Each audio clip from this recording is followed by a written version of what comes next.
신종 코로나 바이러스 때문에요. 온 세상이 난리죠. 우리나라뿐만 아니라 지금 세계적으로 퍼져서 많은 사람들이 두려움 가운데 있습니다. 이제 이번 한 주간만 해도 이제 정부에서 일단 종교 집회를 좀 자제해달라는 요청이 있었고요. 또 교단 차원에서도 또 이제 다양하게 여러 가지 지침들이 내려왔는데 주일 예배는 예배당에서 드리되 그러나 교회 판단에 따라서 목회자들만 드리든지 또 원하는 분들만 드리도록 하고 그렇지 않은 분들은 가정에서 예배를 드릴 수 있도록 이렇게 협조를 이제 해달라라는 것이었습니다. 그래서 이제 거기에 준해서 이제 저희들도 그 위험군에 있는 분들을 제외하면 다른 분들은 되도록이면 교회 와서 예배를 드리도록. 사실 큰 교회는 쉬어야 되는데 우리 교회 같이 규모가 작은 교회는 그렇게까지 할 건 아니거든요. 일단 그렇게 했고 되도록이면 실시간으로 여기서 가정에서 예배를 드리시는 분들도 함께 같은 시간에 예배를 드리도록 하면 좋은데요. 지금 갖고 있는 장비로는 되지 않습니다. 그리고 모바일로는 유튜브로 실시간 스트리밍을 할 수 있는데 구독자가 1000명이 돼야 된대요. 그걸 하려면.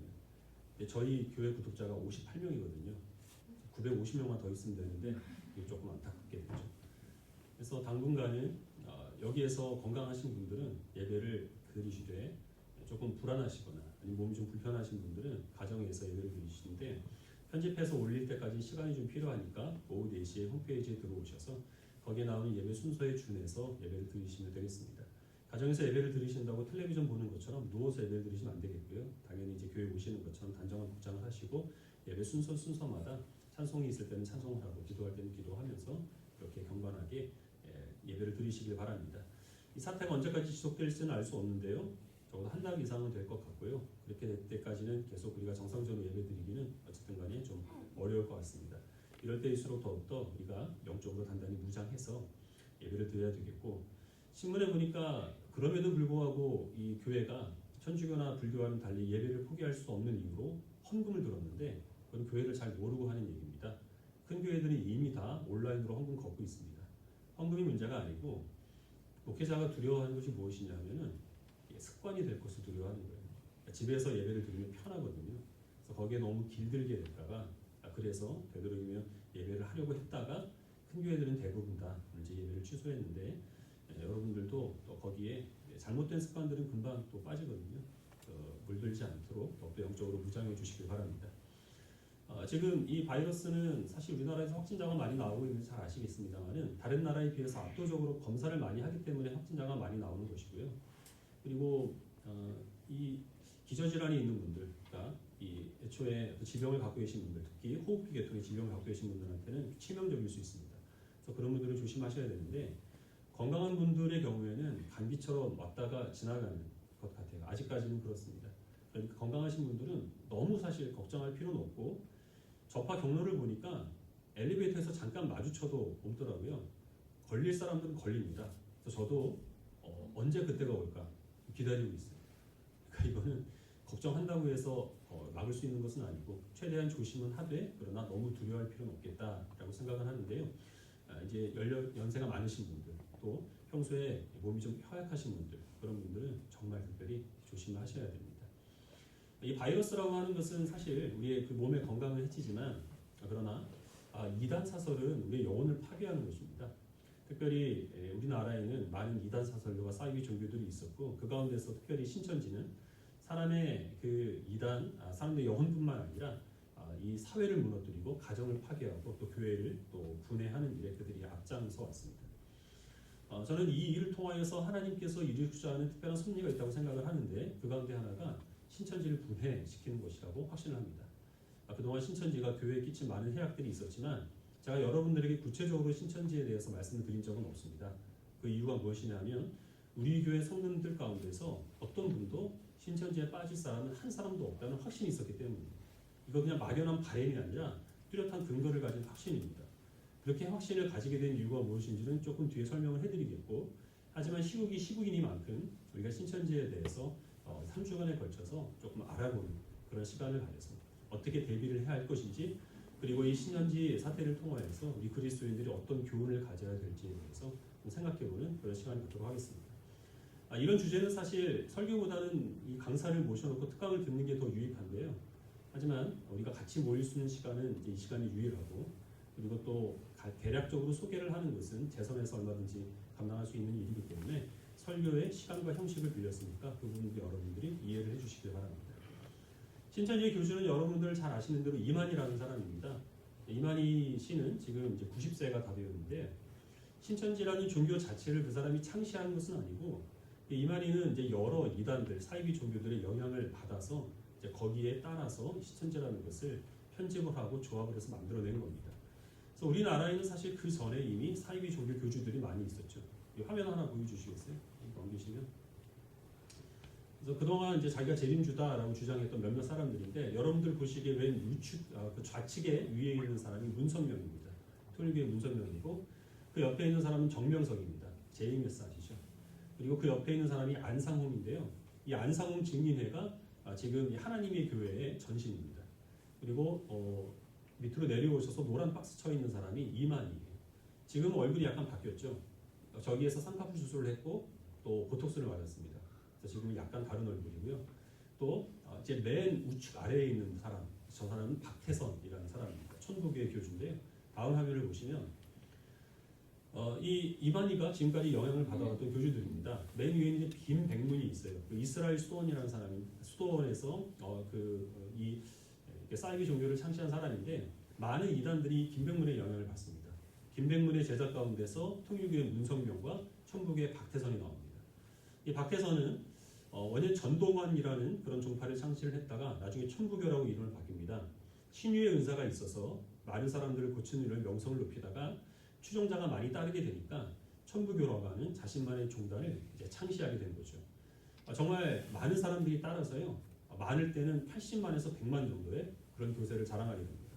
근데 그 많은 사람들을 전국의 5곳에 공동체를 만들어서 거기에서 자급자족하는 그런 생활을 하게 했습니다.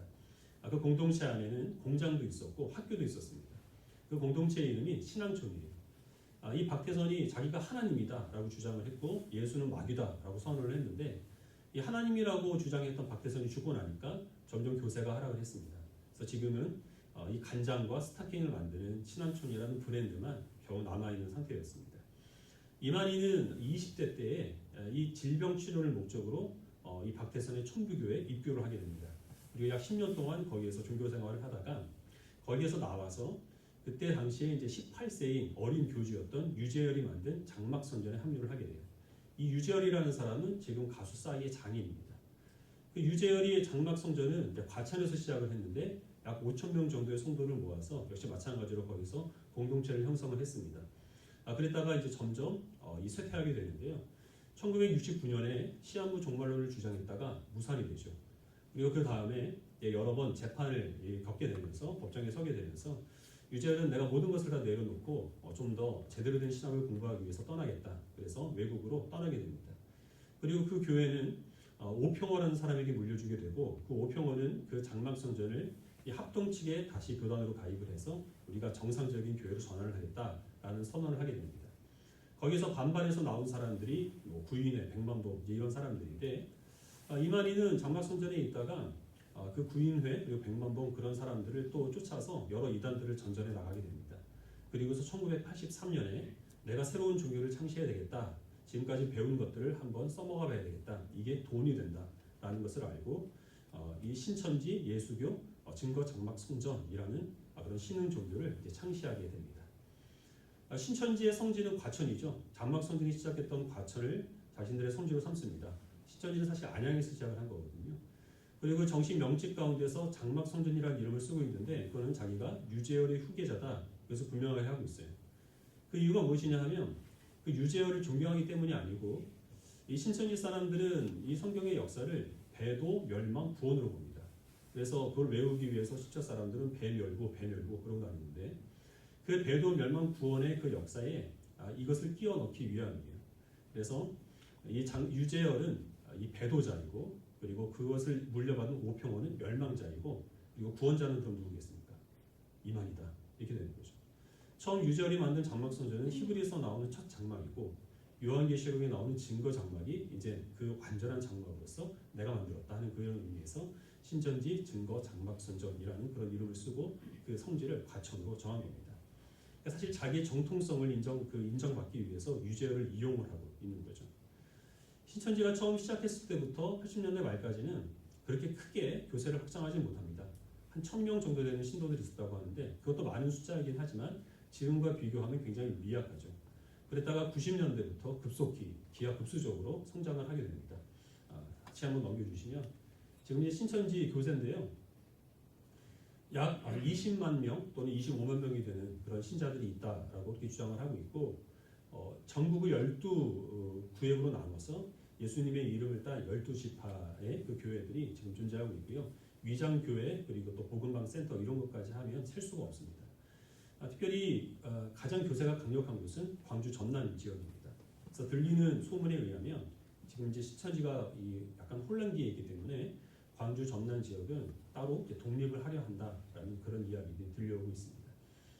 어쨌든 신천지에서 나온 그 전도사님의 간증에 의하면 지금도 한 달에 2,000명 이상 신천지로 합류하고 있고요. 대부분이 다 기존 그리스도인들이고 또 그 가운데서 60% 정도가 청년들이다. 20대에서 30대 되는 사람들이다. 이렇게 얘기를 하고 있습니다. 교회 청년들이 없어서 아우성이죠. 어디 갔나 했더니 다 신천지로 지금 가 있다라는 거예요. 물론 그 부모들은 그 사실을 까맣게 모르고 있습니다. 신천지는 그럼 왜 이렇게 교세를 급속하게 확장할 수 있었을까요?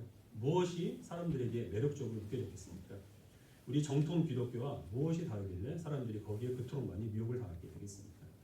교리적인 면에서 차이점을 좀 살펴보도록 하겠는데 하나님께 대한 인식이 다릅니다. 화면이 좀 은혜롭지 못하니까 다시 제목으로 돌려주시겠어요? 이게 좀 은혜롭죠. 교리적인 차이점이 있습니다. 우리는 삼위일체 하나님을 우리 신앙으로 고백하고 있습니다. 그래서 하나님은 성부, 성자 하나님이 계시고 그 하나님은 각각 독립적인 위격을 갖고 계시되 그 본질면에 있어서는 동일하시다 이것이거든요. 근데 신천지에서 말하는 삼위일체는 다릅니다. 성령이신 성부가 성자를 낳았고 성령이신 성자가 보혜사를 낳았다. 보혜사는 물론 이만희가 되는 거죠. 이게 무슨 의미냐 하면 성령님을 독립된 위격을 가진 하나님 중에 한 분으로 보지 않고 영적인 능력으로 보는 거예요. 그래서 그 영적인 능력이 성부에게 임했을 때 그 성부가 하나님에 대해 역사하다가 이제는 그 영이 성부를 떠나서 2000년 전에 예수라는 사람에게 임했다는 겁니다.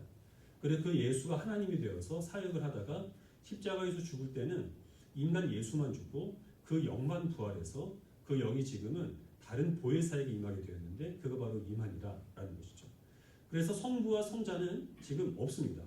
우리들은 신앙 고백을 통하여서 성자 하나님께서 지금 승천하셔서 성부 하나님 우편에서 원천하 만물을 다스리시고 우리 위해서 중보하고 계시다. 이것을 우리 믿음으로 고백하고 사도신경에도 그 내용이 실려있죠. 신천지는 사도신경을 고백하지 않습니다. 성자는 지금 없고 성자가 하는 모든 일, 그 전에 성부했던 모든 일들은 지금 보혜사의 이만희가 하고 있다. 이렇게 얘기를 하고 있는 겁니다. 이건 물론 단일신론이라고 하는 굉장히 오래된 이단에서 비롯된 그런 생각인데 거기에 많은 사람들이 또 미혹되고 있는 것이고 성령께서 지금은 이 보혜사에게 임했기 때문에 성경에 나오는 다양한 그런 좋은 호칭들은 이만희가 다 같았습니다.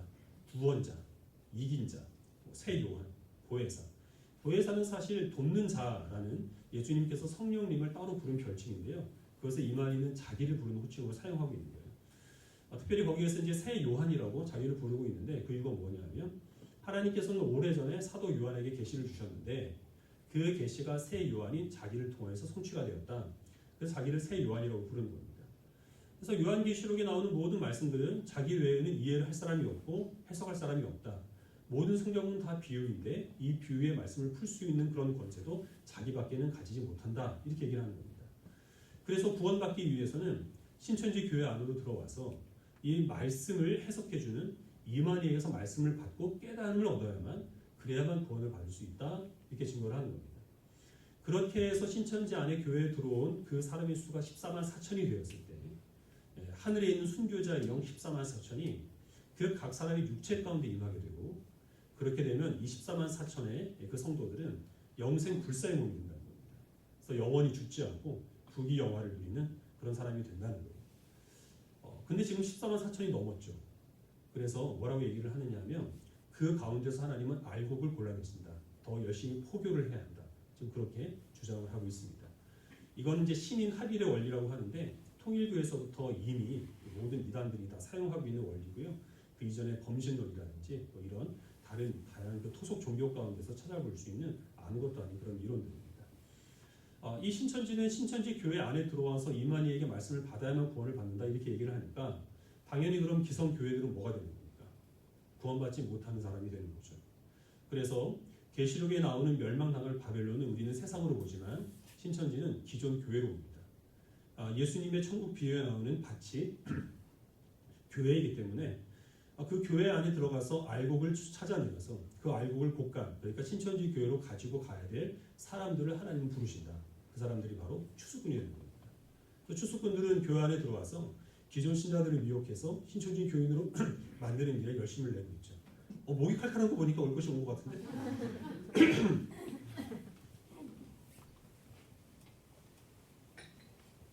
이 열만 나면 되는 건가요? 사실 저도 한 2주 쉬고 싶어서 농담이고요. 그래서 이제 그 추수꾼들이 이제 교회 안에 들어와서 성도들을 많이 미혹을 하죠. 신천지에서 하는 일들을 보면 이 사람들은 거짓이 일상입니다. 거짓말을 아무렇지도 않게 하고요. 오히려 거짓말하는 것을 굉장히 떳떳하고 자랑스럽게 생각을 해요. 이 사람들은 자신들을 가리켜서 천국의 탤런트다, 하늘나라의 연극 배우다 이렇게 부릅니다. 그러니까 사람들을 연기를 해서 속여내는 것 자체를 굉장히 뿌듯한 일로 하나님께 칭찬받는 일로 여기는 거예요. 왜냐하면 사람을 속여서 신천지 교인으로 미혹하는 게 이 사람들에게 있어서는 영혼을 구원하는 일이고 14만 4천 안에 들어서 영생 불사의 몸이 되는 것이기 때문에 거짓말하는 것에 대해서 이들은 아무런 죄책감이 없습니다. 그래서 우리의 생각으로는 하나님 믿는 사람들이 어떻게 거짓말할 수 있는가 이렇게 생각하지만 너무 순진한 생각이라는 거죠. 그래서 이 사태를 어떻게 해결하기 위해서 신천지 교회에 협조를 얻는다. 이건 있을 수가 없는 일입니다. 이 사람들 절대 협조 안 합니다. 지금까지 이 신천지의 교리들을 정말 간략하게 말씀을 드렸는데 여러분들이 보시기에 이게 성경적이고 또 논리적이어서 충분히 사람들이 매력을 느낄 만하다. 정말 나도 설득될 것 같다. 이런 생각을 가지시나요? 그렇지 않습니다. 이 교리들은 이만희가 지금까지 거쳐온 그런 이단들의 교리들을 편집해놓은 것에 불과하기 때문에 굉장히 허접하고 허점이 많아요. 그럼에도 불구하고 사람들이 신천지에 넘어가는 이유는 교리가 좋아서가 아니라 그들이 사용하는 가장 큰 무기, 이 비유풀인데 이 비유풀이라고 하는 것은 성경에 나오는 한 단어를 다른 본문에 나오는 같은 단어로 연결을 해서 엉뚱한 그림을 만들어내는 겁니다.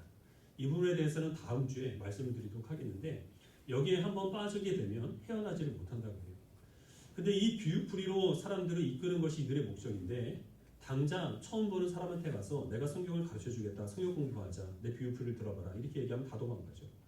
비유풀이 과정까지 들어가는 그 준비 과정들이 있는데 그게 모략전도라고 하는 겁니다. 모략포교라고 하는 건데 자기네들이 붙인 이름입니다.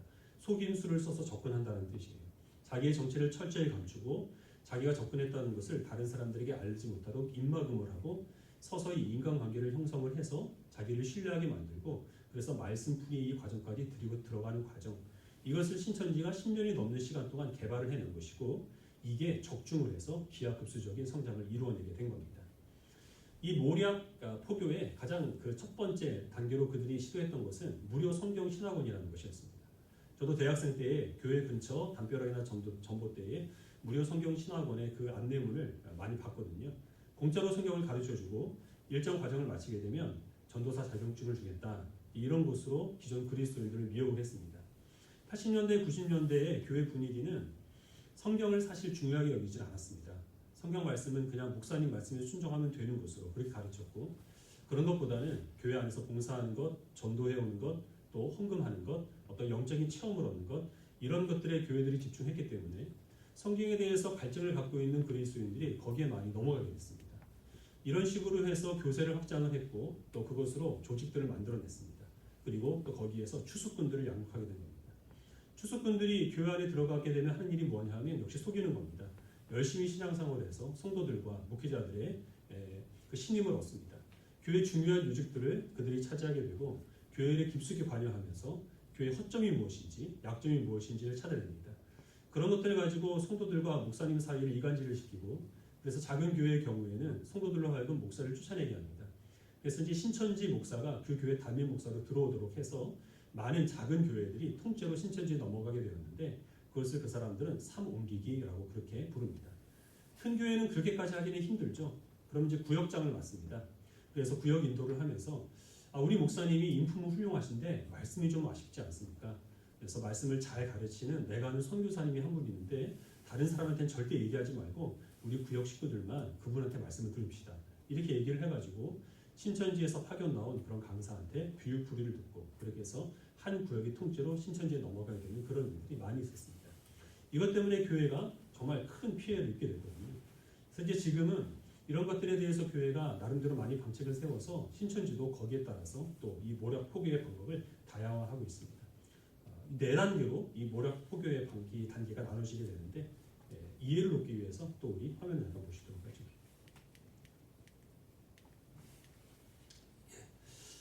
네 단계 중에서 첫 번째 단계는 미혹이라고 하는 건데요. 신천지 사람들이 쓰는 말로 밭갈이라고 하는 겁니다. 여기에는 이제 특별히 형태를 지정할 수 없을 정도로 많은 방법이 동원됩니다. 요즘에는 문화센터 같은 것을 많이 사용한다고 해요. 그래서 꽃꽂이를 가르쳐준다, 네일아트, 캘리그라피 그런 것들, 외국어 아니면 또 악기 강습 그런 것들 가르쳐주겠다라고 해서 이 지속적으로 접촉을 하고 사람들의 연락처를 받아낸다고 합니다. 특별히 이제 젊은 사람들한테는 그림 같은 거를 태블릿 PC에 이제 보여주면서 심리 테스트를 해주겠다. 검사 결과를 나중에 알려줄 테니까 연락처를 달라. 아니면 설문조사를 하고 그 설문조사에 대해서 또 나중에 연락할 일이 있으니까 또 연락처를 달라. 이런 식으로 해서 이제 접근을 합니다. 그렇게 해가지고 이제 어떤 인과관계를 형성을 하게 되면 그러면 그 목표 대상자가 이 포교 대상자가 생기는 거죠. 한 사람의 포교 대상자가 있으면 신천지 4-5명이 거기에 달라붙어가지고 그 사람에 대한 정보를 캐낸다고 해요. 그래서 그 사람이 지금 어떤 문제를 안고 있는지 또 무엇을 필요로 하는지 그래서 거기에 따라서 맞춤 전략을 이들이 구사를 한다고 합니다. 예를 들어서 가정적으로 어떤 어려운 문제가 있다라고 하면 가정 문제에 대한 전문적으로 상담해 주는 사람이 있는데 너한테만 무료로 해준다고 하니까 내가 그 상담사를 소개해 주겠다라고 해서 신천지 교회를 이제 연결을 해주는 거죠. 외국어를 공부하고 싶어하는 학생들한테는 외국어를 잘하는 신천지 교회를 강사로 소개를 시켜주고 있고요. 또 도인 모략이라고 하는 것이 있습니다. 이 사람들이 쓰는 말로. 그 뭐냐 하면은 젊은 사람들한테는 타로점을 봐준다고 하고 나이 있는 분들한테는 사주를 풀어준다라고 얘기를 해서 이미 사전 정보를 다 입수를 했기 때문에 무슨 문제가 있는지를 알잖아요. 근데 마치 점을 쳐서 알아야 되는 것처럼 그렇게 자기를 신임하도록 만드는 그런 전략을 구사하고 있다고 하는데 한 가지 안타까운 것은 그리스도인들도 점을 쳐준다 하는 말에 그렇게 많이 미혹이 된다고 합니다.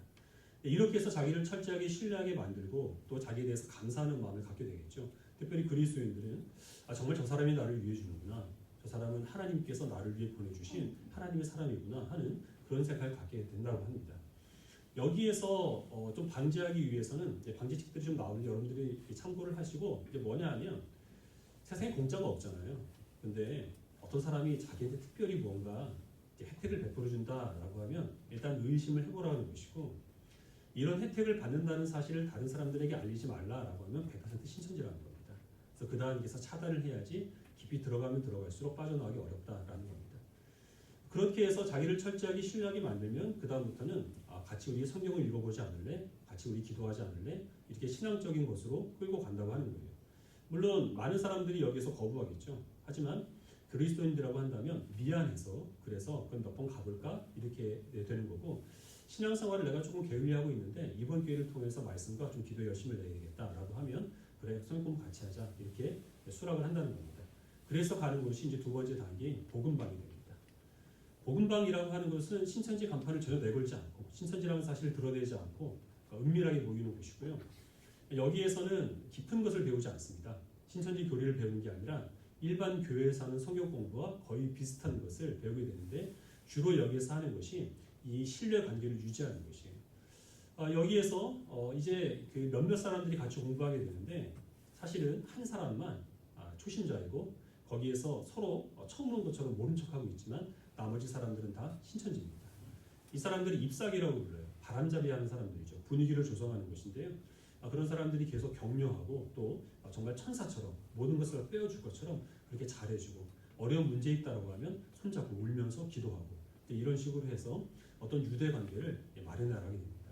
그리고 여기에서 약 2-3개월 정도 이 성경을 공부하면서 그 사람이 어떤 사람인가 하는 간을 보게 되는데 그래서 이 사람이 말씀에 대한 열심이 있고 또 좀 신천지로 넘어가게 될 가능성이 있다고 생각을 하면 이제 센터로 데려가게 됩니다. 다음까지 넘어가시면 역시 센터도 자기네들이 신천지라는 사실을 드러내지 않습니다.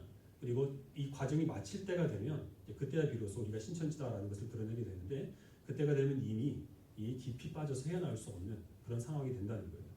바깥에 신천지라는 어떤 간판도 걸지 않고 있기 때문에 신천지에서 자기네들의 그 교회 그 목록을 제출을 할 때 복음방하고 이 센터는 감췄습니다. 왜냐하면 그거를 내놓게 되면 지금 거기서 열심히 밭을 갈고 있는 그런 사람들이 이제 다 자기네들이 신천지라는 사실을 알게 되니까 그래서 내놓지 않고 이런 것들은 그리스도인들이 찾아 나설 수밖에 이제 없는 거죠.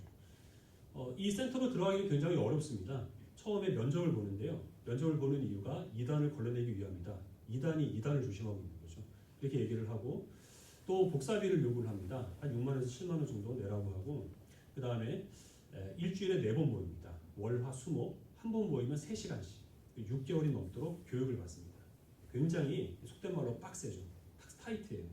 시험을 보게 되는데 전체 주관식 문제 중에 80점 이상 받지 않으면 이 과정을 수료할 수 없습니다. 다시 들어야 되는 거예요. 과정. 제가 여러분들에게 우리 교회 성도 가운데서는 신천지에 빠질 성도는 한 사람도 없다고 확신한다고 말씀을 드렸죠. 왜냐하면 여러분들 중에서 이런 열심을 가지고 말씀을 알고자 하는 분들은 제가 알기로는 한 분도 없기 때문에 그런 확신을 가지는 거예요. 사실 대부분 2단계에서 밭갈이 했던 사람들이 떨어져 나가고 이 센터에 들어간 사람 중에 수료하는 사람은 약 10%밖에 되지 않는다고요. 그 남은 사람들이 한 달에 2,000명이라고 하니까 얼마나 많은 사람들이 지금 복음관과 이 센터에서 이 미혹을 당하고 있는 것이겠습니까? 서서히 이제 신천지의 교리들을 가르치고 이 복음방에서는 나중에 비유풀이에 들어가게 되는데 말씀드린 것처럼 이 비유풀이에 한번 들어가게 되면 지금까지 몰랐던 성경을 자기가 알게 되는 것 같은 느낌, 어떤 새로운 깨달음을 얻는 것 같은 느낌, 이제 그런 것 때문에 헤어날 수가 없게 된다고 합니다. 그래서 완전히 이 과정을 마치게 되면 우리가 신천지다라는 사실을 밝히게 되고 시험을 통과하게 되면 이제 그때는 신천지 교회를 다닐 수가 있게 됩니다. 그 다음 단계를 보시면 그걸 이 사람들은 6월이라고 해요. 완전히 넘어갔다라는 거죠. 신천지 교회는 철저히 회원제입니다. 지문 찍고 들어가야 하고요. 자기 정해진 자리가 있고 8주 이상 빠진다 그러면 제명입니다. 한번 제명당하면 다시 입교할 수 없습니다. 다시 구원받지 못하고 영원히 멸망하게 되는 거죠. 이 신천지 교인이 되면 이제는 그때부터 해야 될 일이 정말 많습니다. 1년에 한 사람 이상 전도하지 못하면 100만 원이 넘는 벌금을 내야 돼요. 그리고 예배 드리는 모습 보시면 알겠지만 무릎 꿇고 앉아서 1시간 넘게 말씀을 겸손하게 받아야 한다고 그렇게 예배를 드려야 되고 9층 건물인데 이 신자들은 엘리베이터를 이용할 수가 없습니다. 그렇게 열심히 이 신앙생활을 하고 교단에 어떤 행사들이 있으면 다 동원돼서 거기에 출동을 해야 됩니다. 가장 큰 행사가 이만희 생일인데요. 4시간에서 5시간 정도 그렇게 행사가 진행되는데 카텍 섹션 같은 것을 해야 되기 때문에 자리를 뜰 수가 없습니다. 그래서 미리 그 안내문에 성인 기저귀를 차고 와라. 화장실 못 간다. 이렇게 공고를 할 그런 정도라고 해요. 그렇게 해서 이 사람들이 그 열심히 이제 신앙생활을 하고 또 거기에 이제 매여서 살아가게 되죠. 신천지 교인으로 그들이 신앙생활을 하고 있지만 다른 사람들에게는 절대 신천지라는 사실을 알리지 않습니다. 이렇게 그들이 열심히 신앙생활하는 이유가 무엇이겠습니까? 만약에 우리 교회가 이런 식으로 운영을 하면 여러분들 버티겠습니까? 우리 자식들부터 나갈 거예요. 제 아이들부터 당장 교회를 박차고 나갈 겁니다. 그럼에도 불구하고 이들이 끝까지 버티는 이유가 무엇이겠습니까? 몇 가지 이유를 들 수 있는데 하나는 인간관계입니다. 그 센터에서 공부를 하게 되면요. 예를 들어 60명이 같이 공부를 한다라고 하면 30명 정도는 신천지 교인들입니다. 근데 처음 만난 것처럼 하죠. 그래서 너도 힘들지 나도 힘들지만 그러나 깨달음이 있잖아. 우리 함께 이겨나가보자 이렇게 얘기를 하고 힘들어하는 사람들은 계속 상담해주고 기도해주고 같이 또 나들이도 가고 그리고 또 좀 맛있는 것도 먹고 이렇게 하면서 든든한 유대 관계를 여기서부터 이미 결성을 한다는 거예요. 신천지 교회 안에 들어가게 되면 1년 이상 그 교인들과 함께 교제한 그 교제권이 굳건하게 확립이 된 상태이기 때문에 웬만해서는 그 교제권을 깨고자 하는 그런 엄두를 내지 못한다는 겁니다. 사람은 생각보다 사람에게 많이 매여 살아가지 않습니다. 두 번째 이유는 이 비유풀이입니다. 말씀드린 것처럼 그 비유풀이에 한번 빠지게 되면 다른 성경 말씀은 너무나 밋밋하고 또 어떤 은혜도 없는 것을 여기기 때문에 그 비유풀이만 계속해서 추구하게 된다는 것이고요. 그리고 이제 또 한 가지는 14만 4천 안에 들지 못하면 멸망당한다라는 막연한 불안감 때문에 혹시 이것이 잘못된 것이 아닐까라는 의심이 든다고 하더라도 이내 마음을 다잡게 된다고 해요. 하지만 그것만으로는 이 한 달에 2,000명이 되는 사람들이 신천지로 넘어가는 이유, 우리나라 전체 인구 가운데 지금 200명이 이와 같은 신앙생활하는 그런 이유를 설명할 수가 없죠. 신천지에 있다가 나온 그 목사님의 표현을 빌리면 세뇌가 되었기 때문이다 라고 이렇게 얘기를 합니다. 이미 이성이 마비되었기 때문에 합리적으로 판단할 수 있는 능력을 잃어버리게 된다라는 것이에요. 가랑비에 옷이 젖듯이 이미 신천지에 깊숙이 빠져 들어가서 이 6월 단계까지 가게 되면은 자기의 힘으로는 나올 수가 없다라는 겁니다. 어떻게까지 세뇌가 되느냐 하면 이 자녀가 신천지라는 사실을 부모에게 얘기하지 않았다가 이제 들키게 되면 그러면 가출하라고 얘기를 합니다. 근데 집에서 이 아이가 가출하지 못하도록 막잖아요. 그러면은 신천지에서는 경찰을 대동해서 그 집으로 출동을 합니다. 현행 법상 자녀가 밖으로 나가려고 하는데 부모가 집에 붙잡아두면 감금죄에 해당이 된다고 해요. 그럼 자녀가 선택을 해야 되잖아요. 근데 자녀들은 울고 있는 부모들을 버려두고 신천지 사람들을 따라서 신천지가 마련해준 숙소나 아니면 자기네들끼리 방을 하나 구해서 거기서 합숙 생활을 하는 그 생활을 선택을 한다는 겁니다. 신천지가 제일 지금 무서워하는 게 이제 이단 상담소입니다. 신천지에서 나온 사람들이 전국의 여러 곳에 상담소를 이제 개설해 놨는데 신천지에 빠진 사람들이 그 상담소에 와서 상담을 받게 되면 95% 이상은 다시 이제 회복된다고 하거든요. 그러니까 신천지에서는 상담소에 들어가면 너희는 죽는다. 이렇게 가르쳐 준다고 해요. 그러니까 자식한테 알리지 않고 부모가 그 자식을 자기 차에 태워서 신천지 그 상담소로 가는 거죠. 근데 자식이 묻습니다. 자녀가 묻습니다. 지금 어디 가는 거예요? 사실은 상담소에 가는데 너 아빠 소원이니까 딱 한 번만 상담을 받아보자. 그러면 이 아이는 그 차에서 뛰어내린다고 해요. 달리는 차에서. 그렇게 교육을 받기 때문이라고 합니다. 이거는 이성적인 판단이 아니잖아요. 정상적인 행동이 아니죠. 그러면 신천지에 빠진 사람들이 과연 이성이 마비된 사람들인가? 뭔가 모자란 사람들인가? 그 사람들의 직업이 얼마 전에 몇몇 사람들이 공개가 됐는데 지극히 정상적인 사람입니다. 좋은 학벌 가진 사람도 있고 또 좋은 직업 가진 사람들도 많이 있어요. 평상시 생활은 정상적으로 하지만 이 종교에 관한 한, 이만희에 관한 한 이성이 마비되는 겁니다. 그래서 그것을 그 목사님은 세뇌당한 것이라 이렇게 표현을 했고 우리가 읽은 예수님의 말씀에 의하면 미혹당한 겁니다. 오늘 말씀 가운데 24절 말씀을 다시 보도록 하죠.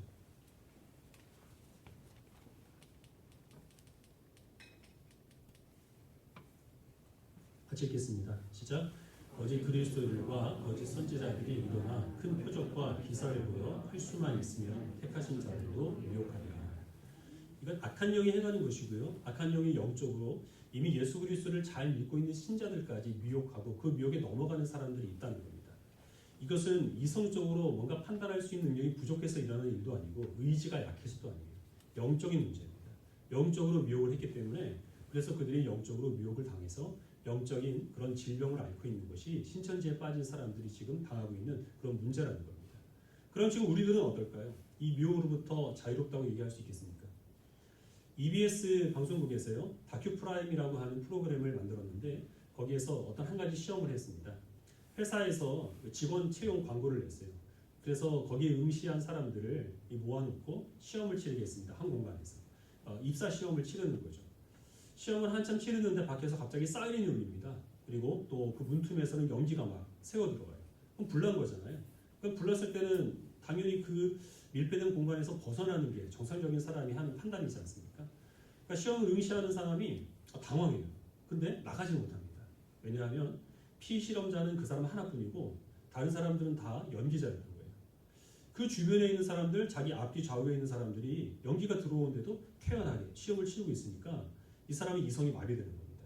여기에서는 그 문을 박차고 나가는 게 비정상적인 그런 판단이구나라고 생각을 하게 되는 거예요. 그 상황은 신천지가 만들어 놓은 상황과 굉장히 비슷하죠. 그렇죠? 포섭자 한 사람을 세워놓고 신천지 사람들, ip사귀라고 부르는 바람잡이들을 붙이는 그런 상황과 굉장히 비슷합니다. 몇 차례에 걸쳐서 피실험자들을 바꿔서 거듭 실험을 했는데 결과는 동일했습니다. 어떤 사람도 거기서 자리를 박차고 나가지 못했다는 겁니다. 우리 그리스도인들, 그리스도를 뿐만 아니라 모든 사람들은 내가 합리적이다.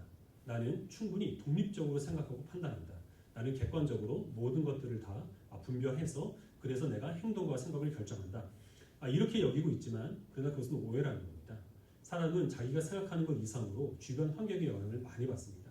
주변 사람들의 영향을 받고요. 상황에 의해서 많이 좌우됩니다. 다른 사람들이 이 사람 권위 있다라고 얘기를 하면 맹목적으로 그 의견을 추종하는 것도 사람이 갖고 있는 습성 가운데 하나이고 이단들은 그 점을 이용해서 사람들의 영혼을 미혹한다라는 것입니다. 우리들이 이 미혹에 빠져 있지 않는다고 해서 안심할 수 없는 이유가 바로 여기에 있습니다.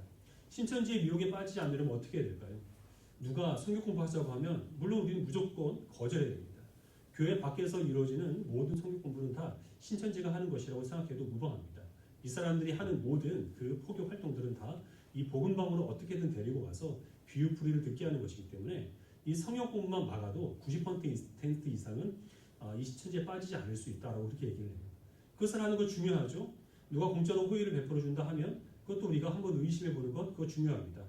그러나 이런 신천지의 미혹에 빠지지 않는다고 해도 이 악한 영은 다양한 방법을 통해서 우리를 미혹하기 때문에 신천지만 조심하는 것으로는 부족하다는 겁니다.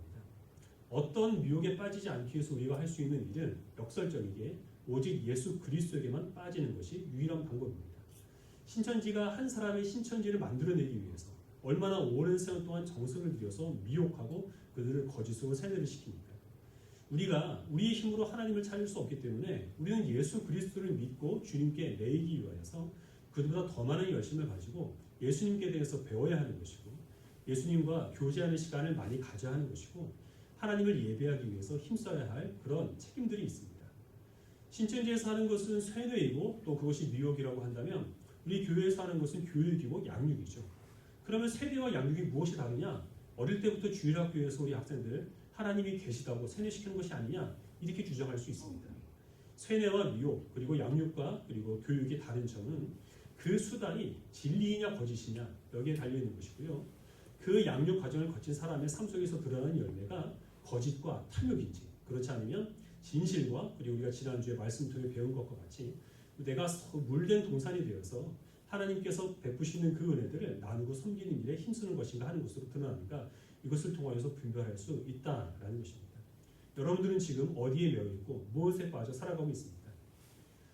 예전에 믿거나 말거나라는 프로그램이 있었죠. 지구상에서 일어나는 일 중에서 정말 이해할 수 없는 일들, 어떤 기이한 사람이 행하는 일들, 이제 그런 것들을 이제 탐사하는 그런 프로그램이었는데 우리나라도 한번 나온 적이 있다고 해요. 저는 본 적은 없는데 우리나라가 나오게 된 이유가 무엇이냐면 야간 자율학습 때문에 그렇답니다.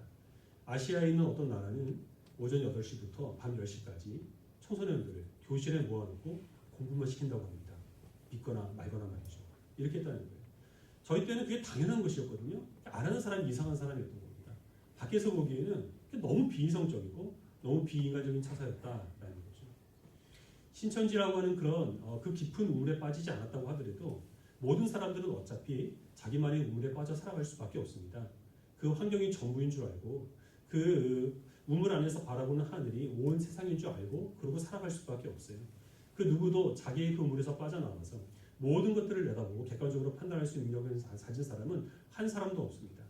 무엇인가에 빠져야 하고 무엇인가에 매여 살아간다고 한다면 우리 그리스도인들은 당연히 예수 그리스도께 빠지고 예수님께 매여 살아가야 하지 않겠습니까? 신천지에 빠지지 않았다고 하더라도 넓은 길을 걷는 세상 사람들과 같이 영원하지 못한 것, 진실되지 못한 것, 예수님과 아무런 상관도 없는 것, 물질을 쫓고 명예를 쫓고 당장 자기가 누릴 쾌락과 즐거움만을 추구하는 그런 사람들은 사실 정도만 다를 뿐이지 신천지에 빠져 살아가는 사람들과 그렇게 크게 다를 바가 없다는 것입니다. 우리가 해야 될 것은 더욱더 우리의 길이요 진리요 생명이 되신 예수 그리스도께 매여 있는 것입니다. 우리를 사랑하시는 예수님께 깊이 빠져 살아가는 것이 어떤 영적인 미혹으로부터 우리의 영혼을 가장 안전하게 지키는 그 귀한 길이라는 사실을 기억하시고 주님께 매여 살아가는 그리스도인들이 되시기를 바랍니다. 하나님만이 위하여 살아감으로 영혼의 안전을 누리시는 모든 복된 그리스도인들이 되시기를 주님의 이름으로 축원합니다.